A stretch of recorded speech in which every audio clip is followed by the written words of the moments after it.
2023년 7월 29일 토요일 오후 3시 34분입니다. 이전 영상 매매 복귀, 리플레이 영상 복귀, 스몰 토크 순서로 영상을 촬영하도록 하겠습니다. 여기의 상승 추세보다는 채널로 긋는 게 좋아 보입니다. 프랙탈에서도 설명했듯이 이 구간에서 눌림이 나온다면 고점을 계속 위협하고 뚫을 것처럼 움직이는 플래그 호흡 이후에 눌리는 경우가 많다라고 브리핑을 했는데, 아직은 여기서 무조건 플래그 패턴이 나올 거다 이렇게는 보고 있는 건 아니지만 채널의 중단을 그래도 꽤 유의미하게 지켜주고 있습니다. 어제 미리 작은 채널에서 여기서 베어 플래그가 나올 거야 라고 생각하고 그렇게 채널을 긋는 것보다는 이제는 채널을 좀 긋는 게 합리적으로 보입니다. 만약에 이 채널에서 하방 이탈이 나와서 베어 플래그가 맞다면 이 구간을 깨는 움직임이 나왔을 때 그때 여기서 베어 플래그가 나오겠구나 라고 생각을 해야지, 무조건 크게 내리고 상승 채널 그리고 내리니까 무조건 베어 플래그가 나올 거야 라고 하는 매매는 너무 많은 걸 예측하는 매매죠. 왜냐하면 이 구간에서 쌍바닥으로 버텨주고 이렇게 올라가는 뷰도 충분히 가능합니다. 강한 저항이라고 써있는데 여기가 꽤 생각보다 강한 구간이어서 한 번에 뚫릴지는 잘 모르겠습니다. 어쨌든 여기에서 눌림이 나올 때 직각으로 떨어진다면 여기서 바로 진입하는 게 아닌 중간급이나 큰 봉에서 복마감을 하고 진입을 해도 전혀 늦지가 않습니다. 네, 이런 식으로 베어 플래그 혹은 쌍바닥 패턴이 가능한 위치다라고 브리핑을 했는데, 쉐어했던 하얀색 채널과 파란색 추세선 부분을 뚫지 못하고 채널 하방 이탈이 나왔습니다. 큰 뷰에서 보면 쌍바닥도 되긴 하는데 이쁜 쌍바닥은 아니고 어쨌든 이 구간에서 버텨줬습니다. 그리고 이 단기 쌍바닥 이후에 상승이 나오고 아직은 고점을 높이지 못하고 있는 중입니다. 저는 비트 이더 동시에 진입을 했는데 이더가 다이버전스랑 하모닉 패턴이 나왔기 때문에 이더를 더 큰 비중으로 진입을 했습니다. 초록색 추세선부터 브리핑을 했었는데 다이버전스 컨펌과 하모닉 패턴이 가능해 보이는 위치라고 브리핑을 했고, 이때 라이브 방송을 키면서 하락하고 있는 거에 대한 추가 브리핑, 구간별 호흡에 대해서 브리핑을 했기 때문에 자세한 설명을 원하시는 분은 이전 라이브 방송을 보시면 될 듯 합니다. 원하던 대로 가틀리 패턴의 저점까지 찍고 반등이 나왔는데 여기까지는 스윙을 치지 않았고 채널의 하단 추세 저항까지 스윙을 했고 수익 실현을 했습니다. 그리고 파란색 추세선을 뚫는 호흡이 나올 때 아예 이 구간을 뚫고 쭉 오르는 뷰가 아니면 눌리는 호흡도 충분히 가능해 보여서 이 구간에서는 3분할로 포지션 진입을 브리핑을 했고, 만일 로스를 타이트하게 잡으실 분은 이 구간에 잡을 수 있고, 꼬리 로스가 최근에는 많이 나오기 때문에 이 구간 스탑 로스도 나쁘지 않다라고 브리핑을 했고, 저는 여기 꼬리 로스로 숏 포지션을 진입을 했습니다. 원하던 구간에서 눌림이 나왔고 노란색 저항에서는 한 번은 익절을 해야 된다고 브리핑을 했고, 이 구간이 꿰뚫는 움직임이 나올 확률이 높아 보여서 이 구간에서 1차 익절을 하고 이 빨간 추세선까지 포함해서 70% 익절하고 본전에다가 로스를 걸어둔 상태입니다. 이 구간 말고 더 디테일한 브리핑이나 요소마다의 설명은 있는데 그런 부분은 전부 공개가 불가능하고, 좀 간단하거나 공개 가능한 선에서의 브리핑은 이런 식으로 영상에 촬영을 하고 있습니다. 쉐어했던 작도를 기준으로 리플레이를 돌려보면서 어떻게 작도를 수정하고 혹은 어떻게 보는 게 적합했나를 같이 보도록 하겠습니다. 15분봉 리플레이를 기준으로 배속 없이 보도록 하겠습니다. 촬영했을 때보다는 고점을 한 번 더 높이고 눌림이 나왔기 때문에 여기부터 배속 없이 보도록 하겠습니다.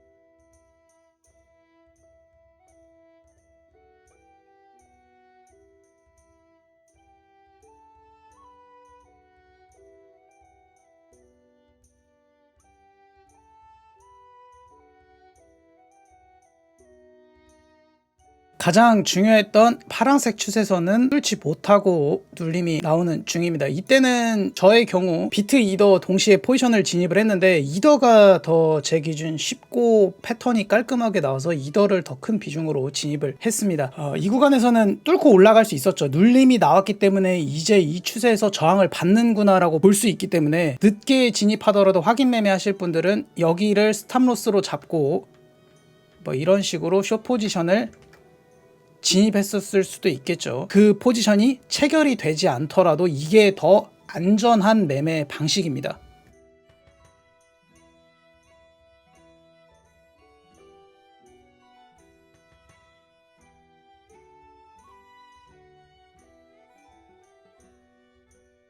이때의 상승으로 한 개 정도는 물량이 체결됐을 수도 있고, 이때 스탑로스를 보면은 0.2%이기 때문에 생각보다 꽤 괜찮은 손익비라고 생각을 합니다. 그리고 쉐어해드렸던 넥라인 작도라고 했던 이 보라색 선에서 저항을 받고 눌림이 나와주고 있는 모습입니다. 익절가랑 손절가를 정하는 게 생각보다 어려운데, 지지 저항으로 보면 그나마 조금 수월할 수 있습니다. 이 구간은 계속 저항이 나왔던 구간이기 때문에 만일 본인이 여기서 잘 진입을 했더라도 여기에서는 한 번은 익절을 해야 되는 자리로 인지하고 매매를 해야 됩니다. 그러니까 내가 어디를 손절로 잡을지의 기준점이 있고 어디를 익절해야지라는 기준점이 없는데 내가 포지션을 진입하고 매매를 한다는 거는 어차피 그 매매는 절대로 우상향을 할 수가 없습니다. 익절가보다 더 중요한 게 손절가입니다. 저도 브리핑을 하면서 익절가, 손절가를 어느 정도는 말을 하지만 제가 제일 부담을 느끼는 부분이 익절가가 아니라 손절가예요. 그 방향이 맞을 수 있지만 스탑로스로 탁 치고 내려갈 수 있잖아요. 그러면은 그 방향이 맞았다 한들 그게 의미가 없잖아요. 사람들이 좀 혼돈하는 게 익절가가 중요하고 그 방향이 중요한 게 아니라 손절가를 어디로 하고 어떻게 했을 때의 승률이 가장 높은지를 본인이 분석을 하고 통계를 내야 돼요. 그 부분을 꼭 인지하고 매매를 하셔야 됩니다. 계속 계좌가 우상향을 못하고 있는 사람들은 이게 가장 큰 원인이라고 생각을 합니다.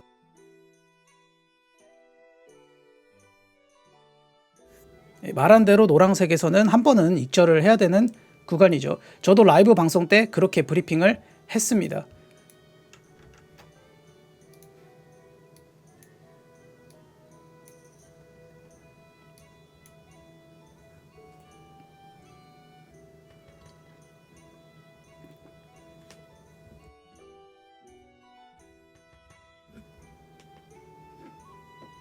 네, 이 구간에서도 브리핑한 내용이 있는데 그 부분은 전부 다 오픈이 불가능합니다.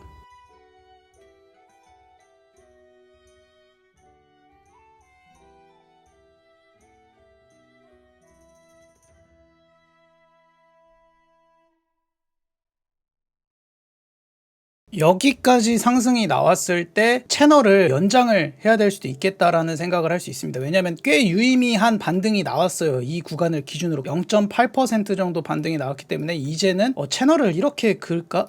라는 생각을 할 수 있는 거죠. 그리고 이 추세를 지금 제거할 수는 없으니까 이렇게 상승 추세로 변경을 하고 꼬리를 기준으로 이렇게 셋업을 하는 게 좋아 보입니다. 이러고 나서 한번 차트를 보도록 하겠습니다.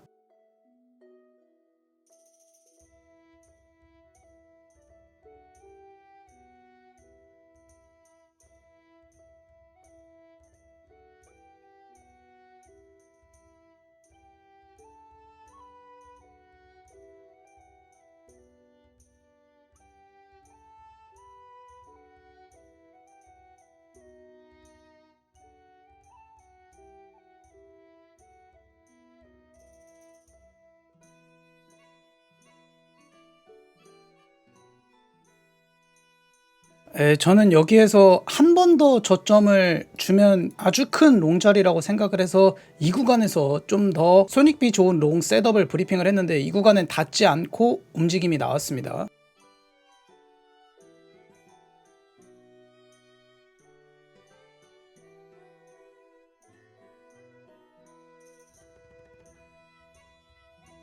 으로 이 구간에서 어센딩 패턴이 가능해 보입니다. 그리고 그때의 신뢰성은 거래량이 선형적으로 주는 부분을 브리핑을 했습니다. 이런 식으로 그으면은 수렴으로도 볼 수는 있다. 근데 저는 이 구간은 수렴보다는 어센딩에 좀 더 가깝지 않나라는 생각을 하고는 있습니다. 계속 이어서 보도록 하겠습니다.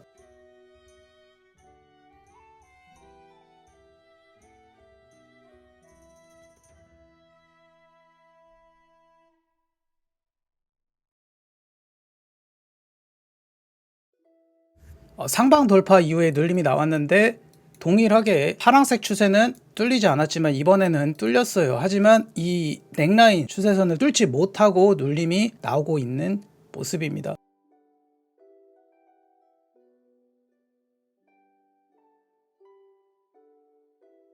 이 노랑선은 한 번은 익절을 해야 될 구간이고, 여기 추세선에서는 버텨줄 수도 있긴 한데 저는 금, 토, 일 주말이 껴있는 그 라인에는 웬만하면은 매매를 그렇게까지 안 해요. 여기 위에서는 제 기준 좀 뻔한 숏자리여서 숏 브리핑과 함께 숏 진입을 했습니다.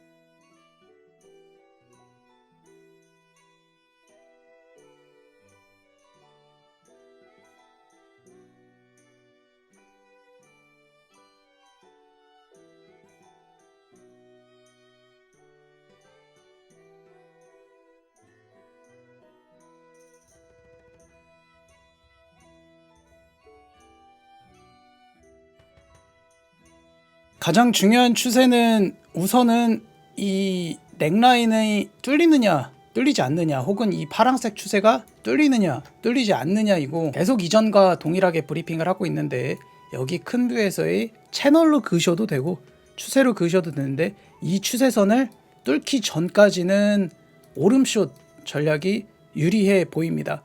단기 추세를 하나 더 그어야겠죠. 지금 제가 리플레이 때 추가한 추세 말고 여기 추세도 여기가 뚫릴까? 혹은 여기가 올라오면은 이 구간의 추세선과 교차되네. 물론 이 추세가 뚫리면은 크게 상승하는 게 가능하기 때문에 이런 구간은 손절 로스가 타이트한 숏자리인 거지 무조건 내리는 자리라고 생각을 하면 안 됩니다. 작도 매매를 하시는 분들이 이 부분을 되게 많이 혼동하세요. 추세선만 보면은 미쳐가지고 거기서 무조건 숏 롱 이러는데 그게 아니라 이 구간은 말 그대로 손절 로스가 엄청 짧고 내리면 크게 내릴 수 있는 자리, 반대로 뚫리면 엄청나게 많이 오를 수 있는 자리, 요거를 인지하셔야 돼요. 작도 매매 하시는 분들이 승률이 보통은 일반적인 매매보다 좋을 수밖에 없죠. 타점 자체가 좋으니까. 그래서 손절 로스를 안 거시는 분들이 많은데 이 시장에 승률 100%는 없기 때문에 꼭 손절 로스를 미리 셋업을 하고 그거에 맞게 내가 틀렸으면 그걸 인정하고, 혹은 내 손절 로스를 치고 내리면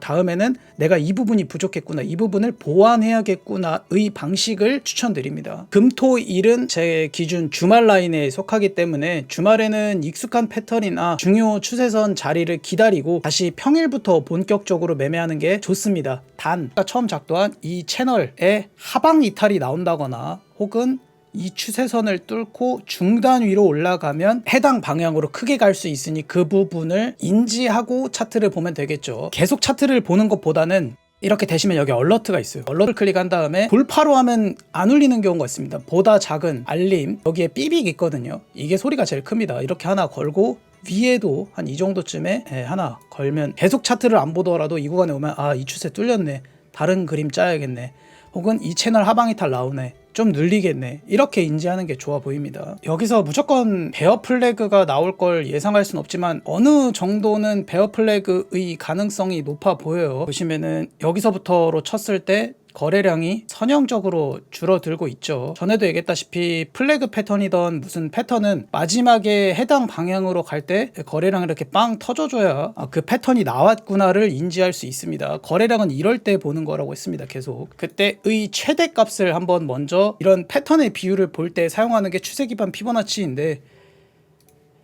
이런 식으로 피보나치를 찍고 ABC가 나왔을 때의 비율값을 본다면 보통은 1대1이 기본 베이스인데 그렇게 나올지는 모르겠으나 이런 구간까지는 눌림이 나올 수도 있겠구나. 단 이 플래그 패턴의 결과값이 나오려면 이 부분을 하회했을 때 혹은 이 고점을 넘겼을 때는 다시 그림을 짜야겠죠. 왜냐하면 여기를 넘는다면 이거는 채널의 연장 혹은 플래그 패턴이 아닐 확률이 높으니까. 하모닉 패턴도 하나 나오는데 하모닉 패턴을 셋업을 해보면 버터플라이 패턴이 하나 나옵니다. 이 고점을 넘기지 않았을 때의 결과값이기 때문에 만일 이 고점이 넘기면 이 하모닉 패턴은 관점을 폐기하고 숏을 잡았던 사람은 숏을 로스를 쳐야겠죠. B 포인트를 하회할 때 최대 여기까지도 갈 수 있겠네, 이렇게 셋업을 하는 겁니다. 플래그 패턴의 기준값과 비교를 했을 때 618, 786 부근과도 교차되네, 이렇게 셋업을 하시고 기존 일반 작도랑 같이 보는 겁니다. 이때 추세선 뭐가 있나? 이때의 추세선이 여기와 여기, 그리고 이 구간이 교차가 되네, 잘하면 여기까지 눌릴 수도 있겠네, 그러기 위해선 저항들을 다 깨부시고 내려올 때 최대 여기까지도 나올 수 있겠구나. 그리고 이렇게 되면 큰 봉에서 좀 다이버가 걸릴 수 있겠죠. 그래서 어느 정도는 반등을 기대해 볼 수도 있긴 하다. 물론 기대해 볼 수 있는 거지 반등이 무조건 나오는 게 아닙니다. 제가 말하는 단기 시나리오나 중간급 뷰 정도는 이 정도입니다. 저는 이 정도의 범위 내에서만 시나리오를 세우고 대부분이 하는 방식대로 여기에서 엄청나게 긴 시나리오를 다 세우지 않는다는 거예요. 시나리오를 세울 때는 이런 하모닉 패턴이 명확하게 나올 때, 혹은 이런 채널이 생각보다 꽤 긴 시간에서 지켜줬을 때 이런 시나리오를 짭니다. 단타가 메인 매매이고 선물 매매에서는 제가 계속 이야기하지만 시나리오를 그렇게 엄청나게 긴 시나리오를 짤 필요도 없고 그게 오히려 매매 독이 되는 경우가 많습니다. 내가 큰 뷰에서 숏을 보고 있으면은 롱에 손이 안 가게 되고, 내가 큰 뷰에서 롱을 보고 있으면 숏에 손이 안 가요. 이 방식의 매매는 선물 매매에 부적합해요. 왜? 어차피 선물은 1퍼 뛰기 싸움이고 로스를 타이트하게 잡고 레버를 낀 다음에 매매를 하는 거이기 때문에 탄력적으로 매매하는 게 중요합니다. 단 저배를 매매를 하시거나 큰 뷰를 메인으로 보시는 분들은 이렇게 안 하시겠죠. 근데 저는 큰 뷰를 잘 못 보고 중간급 뷰에서 거기서 선물로 단타를 치는 게 메인 매매이기 때문에 그런 식으로 매매를 해봤는데 오히려 더 독이 됩니다. 물려있는 시간이 길고 그만큼 그 금액에 대한 스트레스가 있기 때문에 차라리 저는 로스를 타이트하게 잡고 해당 구간에서 롱숏 포지션을 진입하는 방법을 메인 매매로 하고 있습니다. 구글 타이머라는 게 있습니다. 구글 본사에서 직원들에게 나눠주는 타이머라고 하는데 정품은 되게 비싼데 네이버나 쿠팡 같은 데 들어가면 짝퉁도 팔거든요. 9,500원, 만원 이내로 구매하셔서 사용하시는 걸 추천드립니다. 생각보다 현대인들이 1시간 이상 집중을 못합니다. 1시간 이상 집중을 못하면은 훈련해서 강화를 해야 합니다. 차트 시장이든 다른 종목이든 어느 정도 시간 투자를 했는데 누구는 결과값이 나오고 누구는 제자리 걸음을 할 텐데, 모두가 알다시피 당연한 걸 꾸준히 해온 사람이 더 유의미한 결과값을 낼 확률이 높다라고 생각을 합니다. 저도 이걸 책상 앞에 놓고 타이머를 돌리면서 1시간은 지금 내가 하고 있는 거에 온전히 에너지 쏟으면서 집중해야지를 목표로 계속 하고 있는데 제 기준 굉장히 직관적이고 하고 생각을 합니다. 생각 있으신 분은 이런 거 한번 구매하셔도 좋을 듯 합니다. 뭐 그렇게 가격이 비싼 것도 아니고. 제가 사용하는 코베스트 거래소에서 대회를 열게 되었습니다. 참여 인원이 적고 소액으로 하시는 분들이 많으셔서 지금 1등이 160불, 2등이 130불 정도의 수익을 내고 있는데 순위권 안에 들 수 있는 기회가 있다고 보고 있습니다. 참여 조건은 300불 이상 보유를 하셔야 하고 누적 거래량 조건이 있습니다. 이 부분을 체크하시고 나서 신청 버튼을 누르시면 될 듯 합니다. 상금 금액이 엄청나게 크지는 않지만 인원 대비 나쁘지 않은 상금이라고 생각을 합니다. 거래량 상위 10명에게는 치킨 쿠폰도 발송된다고 합니다. 관심 있으신 분들은 참여하시면 좋아 보입니다. 대회 참여 링크는 댓글에 남겨두도록 하겠습니다. 주말까지 제가 사용하는 코베스트 거래소, 이 거래소를 쓰지 않더라도 거래소 내에서 필수적으로 사용해야 하는 기능들이 있는데 그 부분에 관련된 거래소 가이드라인 영상을 촬영해서 업로드 하도록 하겠습니다. 여기까지 하도록 하겠습니다. 감사합니다.